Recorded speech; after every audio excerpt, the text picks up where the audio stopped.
জান্নাতে মানুষ আল্লাহ পাকের স্মরণে নফি ইসবাতের মতন যেমন জিকির করবে, যেমন বলা হয়েছে হাদিস শরীফে এসেছে, যেন দুনিয়ায় মানুষ যেমন নিঃশ্বাস প্রশ্বাস নেয় তেমন, তাহলে জান্নাতে মানুষ জিকির করবে। তাহলে সেখানে যদি জিকির করে নফি ইসবাতের মতন জিকির করবে, নিঃশ্বাস প্রশ্বাসের মতন সঙ্গে, তাহলে দেখা যাচ্ছে নফি ইসবাতের জিকির আপনার দুনিয়ার বুকে জারি না করছেন, করবেন কি করে? আসসালামু আলাইকুম।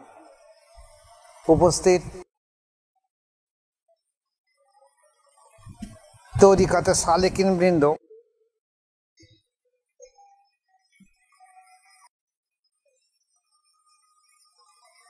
প্রতি সপ্তাহ ন্যায় আজকের একটা মুখ্য জিনিস আপনাদের সামনে আলোচনা করে দিয়ে দেই, যদি আল্লাহ পাক তৌফিক দেয়।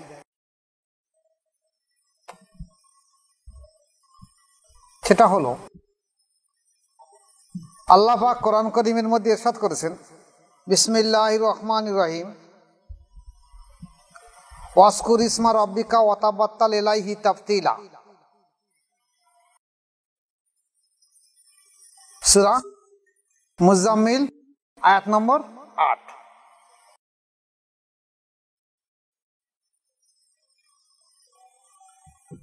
আল্লাহ পাক বললেন যে আমার নামের জিকির করো, আমার নামের জিকির করো, আর একাগ্রতা চিত্তে তাতে মনোনিবেশ করো। শুধু নামের জিকির নয়, একাগ্রতার সঙ্গে তাকে মনোনিবেশ করো। তাহলে একটা হলো জিকির, আর একটা হলো একাগ্রতার সঙ্গে থাকা। এখন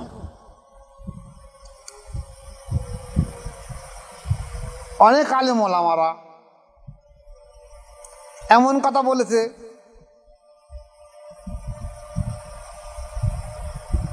যে সর্বসময় আল্লাহ আল্লাহ করা, জিকির করা কোন কোরআন হাদিসের কোন দলিল নেই।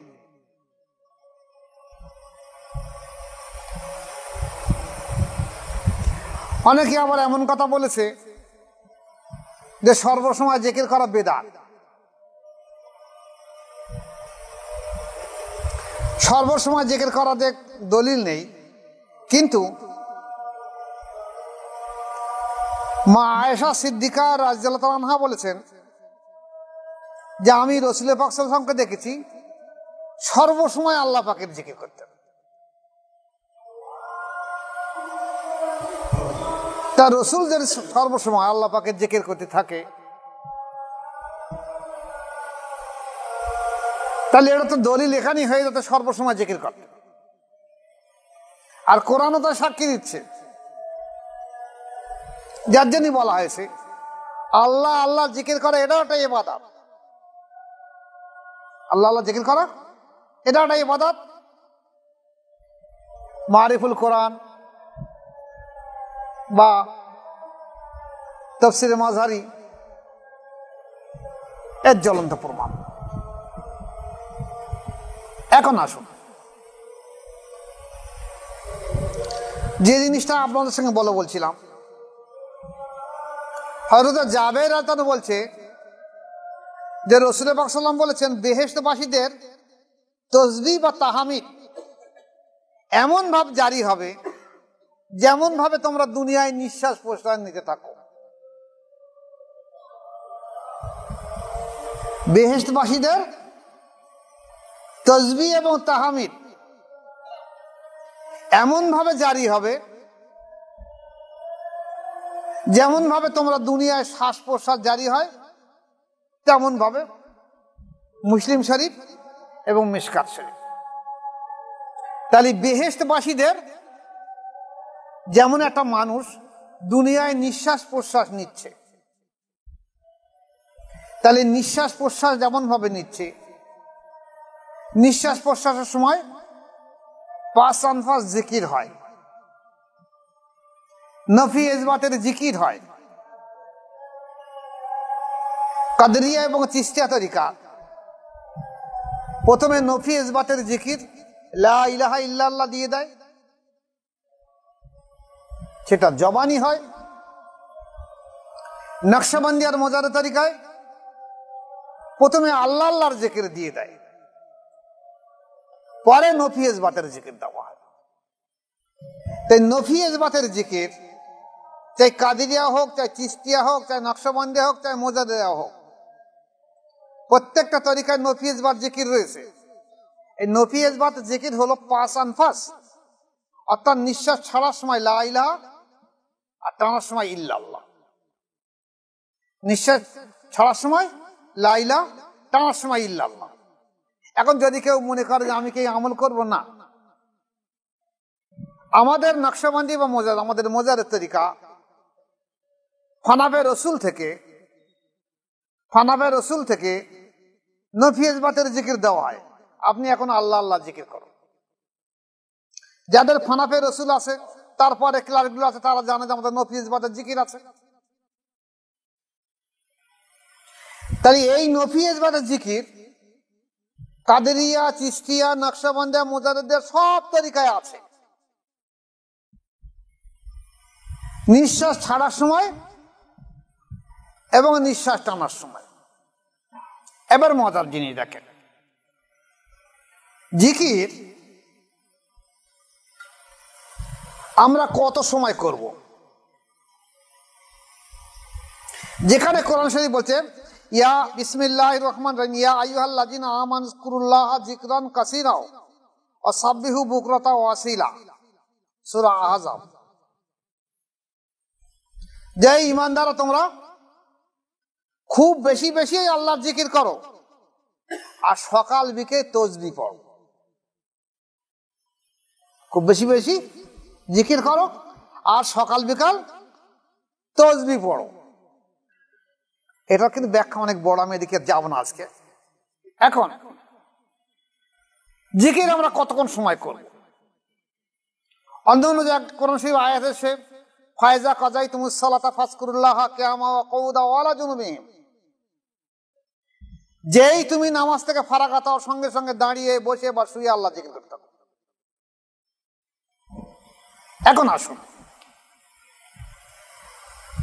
নামাজের জন্য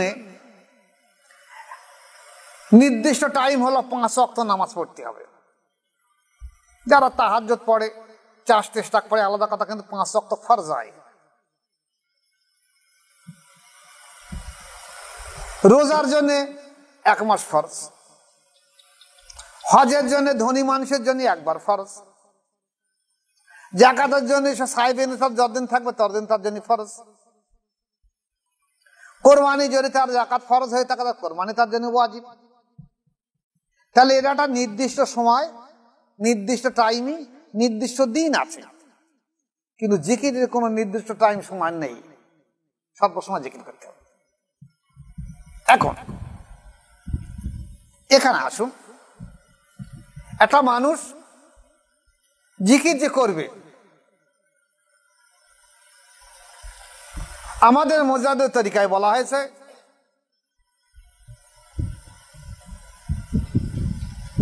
প্রথম অবস্থায় প্রতিদিনই 25,000 বার আল্লাহ আল্লাহ জিকির করতে হবে। এ নিয়ে অনেকে আবার আঙুল তুলেছে, অনেক ওলামা আঙুল তুলেছে যে 25,000 তাসবিহ হবে কেন? আমি 5,000 করতে পারি, 2,000 করতে পারি, 4,000 করতে পারি। ব্যাপারটা হলো এই, একটা মানুষ যদি সুস্থ থাকে তাহলে 24টা ঘন্টায় প্রায় 25,000-এর মতন সে নিঃশ্বাস প্রশ্বাস ছাড়ে, প্রায় 25,000-এর মতো। তাই প্রত্যেকটা নিঃশ্বাস প্রশ্বাসে যাতে আল্লাহ পাকের স্মরণ থাকে, এই জন্যই বুজুর্গানের দিনগণ এমন করেছেন যে প্রথম অবস্থায় তুমি 25,000 বার আল্লাহ আল্লাহ জিকিরের তাসবিহ করো, তারপর যখন নফি ইসবাতের জিকির এসে যাবে তখন প্রত্যেকটা নিঃশ্বাস প্রশ্বাসের সঙ্গে তোমার জিকির থাকবে। এখন আসুন, তাহলে জান্নাতে গিয়ে জান্নাতি ব্যক্তিদের যদি অন্তরের জিকির এমন ভাবে জারি থাকবে যেমন একটা মানুষ নফি ইসবাতের জিকির করে, নিঃশ্বাস প্রশ্বাসের সময় জিকির করে, ঠিক তেমনি জান্নাতি মানুষদের জন্য জিকির থাকবে। তাহলে এবার আসুন, যদি কোনো ব্যক্তি জান্নাতে যায় তাহলে তাকে অবশ্যই জাকিরিন বা নফি ইসবাতের জিকিরের সঙ্গে থাকতে হবে। আর জাকিরিন ছাড়া কার জান্নাত সম্ভব নয়। কেউ যদি মনে করে থাকে যে আমি নামাজ পড়েছি যে জান্নাত হবে, রোজা করেছি জান্নাত হবে, হজ করেছি জান্নাত হবে, যাকাত দিয়েছি জান্নাত হবে, এত সহজ কথা নয়। তাহলে হাদিসগুলো কোরআনগুলো বাদ দিতে হবে। জান্নাতে মানুষ আল্লাহ পাকের স্মরণে নফি ইসবাতের মতন যেমন জিকির করবে, যেমন বলা হয়েছে হাদিস শরীফে এসেছে, যেন দুনিয়ায় মানুষ যেমন নিঃশ্বাস প্রশ্বাস নেয় তেমন, তাহলে জান্নাতে মানুষ জিকির করবে। তাহলে সেখানে যদি জিকির করে নফি ইসবাতের মতন জিকির করবে, নিঃশ্বাস প্রশ্বাসের মতন সঙ্গে, তাহলে দেখা যাচ্ছে নফি ইসবাতের জিকির আপনার দুনিয়ার বুকে জারি না করবেন কি করে? এখানে আসুন, একটা মানুষ যখন দুনিয়া থেকে বিদায় নেবে, যাকে আমরা মৃত বা ইনভ্যালিড বলছি, শুধু তার আত্মাটাকে দুনিয়া থেকে তুলে নেওয়া হবে। পরমাত্মা, জীব আত্মাকে নয়, পরমাত্মা, এটাকে আত্মা বলা হয়েছে। এটা আল্লাহর হুকুমে এই দেহের ভিতরে দেওয়া হয়েছে। আবার যখন কবরে এই লাশটাকে শুইয়ে দেওয়া হবে, তারপরে যখন আবার সওয়াল জবাবের সময় আবার এই আত্মাটাকে ফিরিয়ে দেওয়া হবে। আত্মাটাকে ফিরিয়ে না দিলে তাকে পূর্ণটা করবে কি করে? তাকে তো জীবিত করে তুলতে হবে। তা আত্মাটা ফিরিয়ে দেওয়ার সঙ্গে সঙ্গে যদি কোনো ব্যক্তির নফি ইসবাত জিকির থেকে থাকে, তাহলে সে আবার আত্মা আসার সঙ্গে সঙ্গে আবার সে নফি ইসবাত জিকিরটা জারি হয়ে থাকে।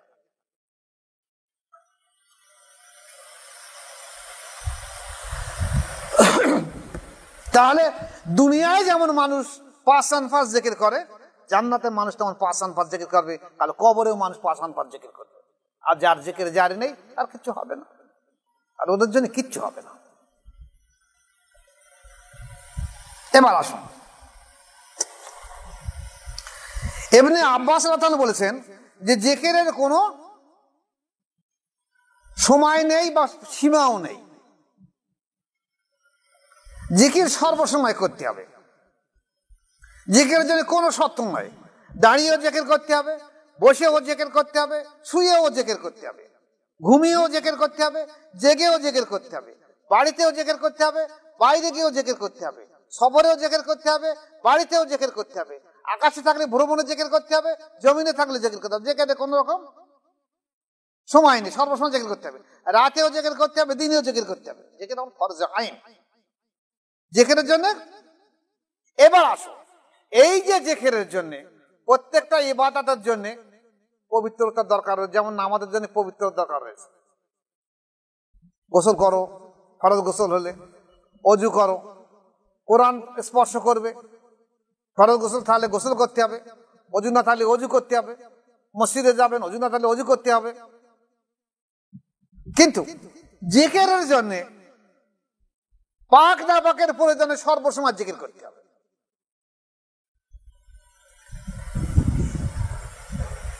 একজন স্বনামধন্য মাওলানা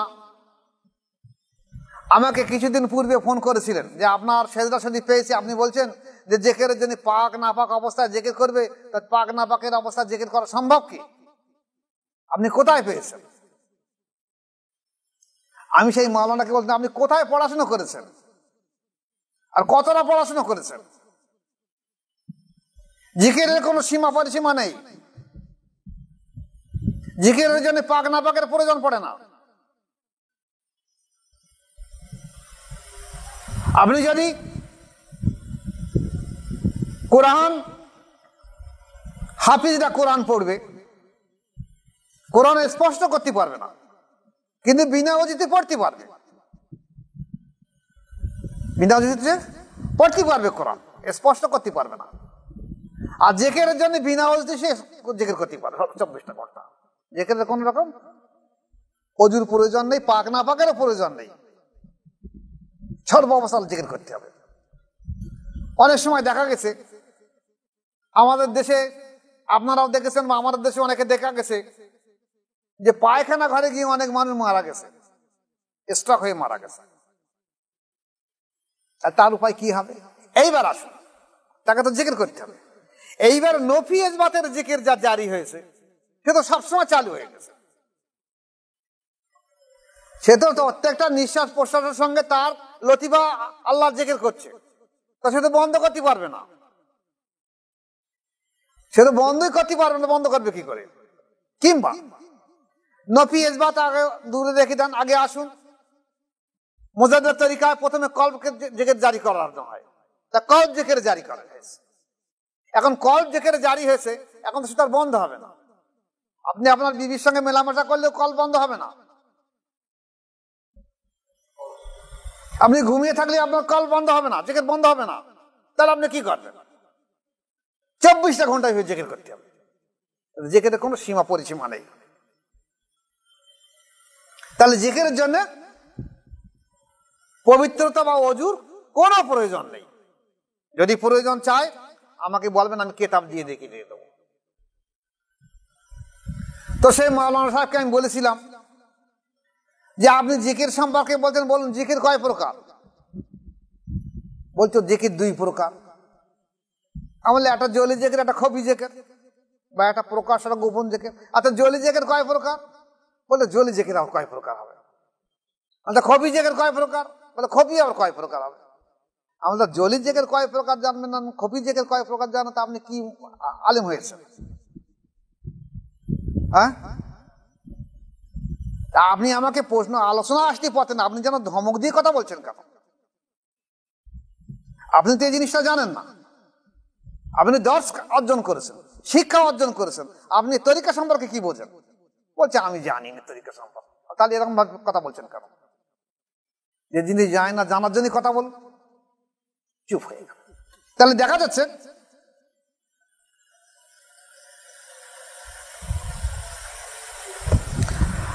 ইবনে আব্বাস রাদিয়াল্লাহু আনহু বলছে, আল্লাহ পাক জিকির ব্যতীত এমন কোন ফরজ ইবাদত করেননি যার সীমা বা পরিসীমা নির্দিষ্ট নেই। সব ইবাদতের সীমা বা পরিসীমা নির্দিষ্ট আছে, কিন্তু জিকিরে কোনো সীমা পরিসীমা নির্দিষ্ট নেই। সর্বসময় সর্বসময় সর্বসময় জিকির করতে হবে, জিকিরে কোনো নেই। এখন আসুন, আমাদের দেশে বর্তমানে যে মিলাদ মাহফিল হচ্ছে,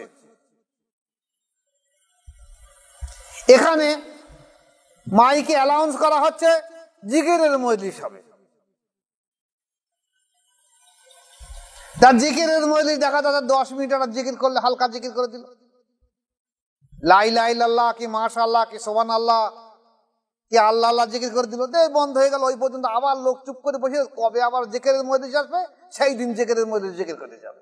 কিন্তু জিকির যে 24টা ঘন্টা ফরজ নাই।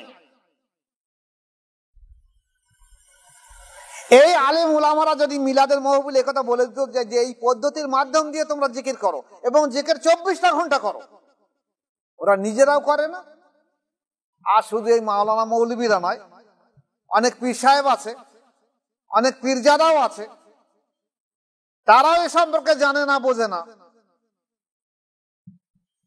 তারাও বরঞ্চ কটূক্তি করতে 24টা ঘন্টা কিভাবে মানুষ জিকির করবে। এই আজকের একজনা আমার একটা মুরিদ এসেছিল, তার সঙ্গে আর কয়েকজন ব্যক্তি বায়াত হতে এসেছিল। আমাকে বলছে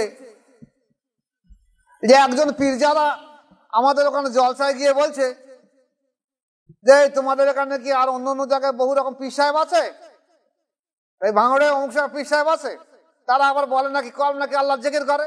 এসব ভণ্ডের দল, কলবার আল্লাহ জিকির করে, সব বাতিল মত, বাতিল পথ, ভ্রান্ত আকীদা। আমি তাকে বললাম, বলে দিও বল তুমি পীরজাদা হয়েছে কি জন্য? নিশ্চয়ই তোমার বাপ কি দাদা নিশ্চয়ই পীর সাহেব ছিল,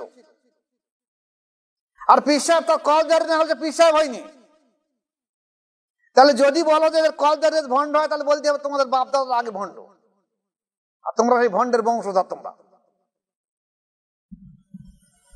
তো অন্তর্জারি যেখানে না তাদের পীর সাহেব হলে কি করে? একটা মানুষের মুর্দা দিল জিন্দা করার জন্য তুমি মাসায়েখ পীর সাহেব হয়েছো, পীরের নাম করে ভণ্ডামি করে মানুষকে করে কামড়ে খাচ্ছ, আবার সত্যকে মুছে দেওয়ার জন্য আবার চেষ্টা করছো। তুমি বলতে পারো কথা যে আমি পীরের আওলাদ, পীরের বংশধর, কিন্তু আমাকে মুর্দাদের জিন্দা করার ক্ষমতা আমার নেই, আমার নেই জিন্দা, আর আমার জিন্দা করে দেওয়ার ক্ষমতাও নেই। তা প্রত্যেকটা মানুষের অন্তর জিকির জারি করার প্রয়োজন রয়েছে, ফরজে আইন। তোমরা যেখানে পারো সেখানে যাও। এই কথা না বলে তোমরা আবার বলছো যে জিকির যারা বলে অন্তর জিকির করছে ওসব ভণ্ড। তাহলে এই যদি সমাজের অবস্থা হয়ে থাকে, তাহলে এই পথহারা মানুষগুলো যাবে কোথায়? মসজিদের ইমাম সাহেব, ওয়াইজিন, পীরজাদারা, পীর সাহেবরা যারা দাবি করছে, তারা যদি প্রত্যেকটা মানুষকে দাওয়াত দেয় এই কথা যে ভাই সাহেব 4টে তরিকা আছে, কাদেরিয়া হোক, চিশতিয়া হোক, নকশবন্দিয়া, মুজাদ্দিদা, যে কোনো তরিকায় চলে যাও, গিয়ে সেখানে কমসে কম 10টা লতিফা জিন্দা করো। যেখানে একজন ইমাম, শরিয়াতের 4 জন ইমামের মধ্যে একজন ইমাম মালিক রহমাতুল্লাহ আলাইহি বলছে যে প্রত্যেকটা মানুষকে 10টা লতিফা শিক্ষা করা ফরজ আইন, 10টা লতিফা জিন্দা করা ফরজ আইন। কলব রু শের কপি আকফা নফস আবাতুস খাকবাত, কিংবা কলব রু শের কপি আকফা নফস সুলতান নজগার ফানাফে শেখ ফানাফে রসুল ফানাফিল্লাহ। তাহলে 10টা লতিফা জিন্দা করা যখন ফরজ আইন, এটা ইমাম বলছে, আর সেই ইমামদেরকে আমরা, শরিয়াতের ইমামদেরকে আমরা মেনে চলছি, তরিকাতের ইমামদেরকে আমরা মেনে চলছি, আর আমরা বলছি আমরা পীর সাহেব, আমরা পীরজাদা, আমরা আলিম, আমরা মাওলানা, আমরা শাইখুল হাদিস, আমরা মুফতি সাহেব, আমি মসজিদ ইমাম সাহেব, আমি ওয়াইজিন। আর আমি কথা বলছি যে বায়াতের কোনো প্রয়োজন নেই, আমি কথা বলছি যে অন্তর জিকির জারি হয়, সব বাজে কথা। আমি কথা বলছি 24 ঘন্টা জিকির করা হয়, সব বেদাত। আমি বলছি সর্বসময় আল্লাহ আল্লাহ জিকির করতে হবে, কোনো শরিয়াতের দলিল নেই। কোরআন হাদিসকে ভালো করে দেখুন, পড়ুন। একটা মানুষকে আপনারা কোরআন হাদিসের চাবুক দিয়ে মানুষকে সুপথ থেকে কুপথে নিয়ে যাচ্ছেন কেন? বরঞ্চ কোরআন হাদিসের চাবুক দিয়ে মানুষকে কুপথ থেকে সুপথে নিয়ে আসুন। একটা মানুষ যেন আল্লাহওয়ালা হয়, আল্লাহমুখী হয়, আল্লাহর সঙ্গে জোর পয়দা করে দেন, আল্লাহর সঙ্গে প্রেম করে দেন। একটা মানুষ যেন জান্নাতি হয়, এই চিন্তা ভাবনা করুন। তা না করে আপনারা করে দেন কি নিজেদের স্বার্থ সিদ্ধির জন্য, নিজেদের করে খাবার জন্য, একটা সত্যকে মুছে দিয়ে আজ আপনারা এগিয়ে চলেছেন। এই সমাজ পরিবর্তন হবে কি করে? আমি আবার বলে দিচ্ছি ইউটিউবের মাধ্যম দিয়ে, দিন আল্লাহ পাকের, দিন আল্লাহ পাকের। আল্লাহ পাক বলছে আমি আমার দিন যেভাবে হোক জিন্দা করে রেখে দেবো। প্রয়োজন পড়ে গায়ের কওমের ব্যক্তিদের জিন্দা করাবো। আপনি পিছিয়ে পড়ে যান, আপনি জাহান্নামী হয়ে যাবেন। তাই আমার অনুরোধ, শুধু সাধারণ মানুষ নয়, আমার বিশেষ করে ওয়াইজিন, ওলামা সমাজ, যারা পীরজাদা বলে দাবি করছে, যারা পীর সাহেব বলে দাবি করছে, সবার কাছে আমার হাত জোড় করে আমি অনুরোধ করছি, যদি আপনাদের অন্তরে জিকির জারি না হয়ে থাকে, কলব জিকির জারি না হয়ে থাকে, আপনি যেমন হাক্কানি একটা আল্লাহর ওলি মানুষের কাছে বায়াত গ্রহণ করুন, করে অন্তত অন্তরটা জিকির করে মরুন। তা না হলে আপনার অবস্থা কি হবে? আপনি তো বেশক জাহান্নামী হবেন। আমি দোয়া রাখি আল্লাহ পাক আমাদেরকে যেমন মুসলমান ঘরে জন্ম দিয়েছে, আল্লাহ পাক যেন ঈমানের সঙ্গে আমাদেরকে তুলে নেয়। প্রত্যেকটা মানুষকে অন্তত এই শিক্ষা দিয়ে দেওয়া হয় যে অন্তত সে জিকির জারি রাখুক, অন্তরটা নফিয়েজ বাতের 5% জিকির জারি হোক, এবং একটা হাক্কানি ওলির কাছে গিয়ে সোহবত এখতিয়ার করে নফসের তাজকিয়া করে। আল্লাহ আমাদের প্রত্যেক ভাই তৌফিক দেখ যেন টিকে থাকতে পারে। ওমা আলাইন ইল্লাল বালাগ। আসসালামু আলাইকুম ওয়া রাহমাতুল্লাহি ওয়া বারাকাতুহু।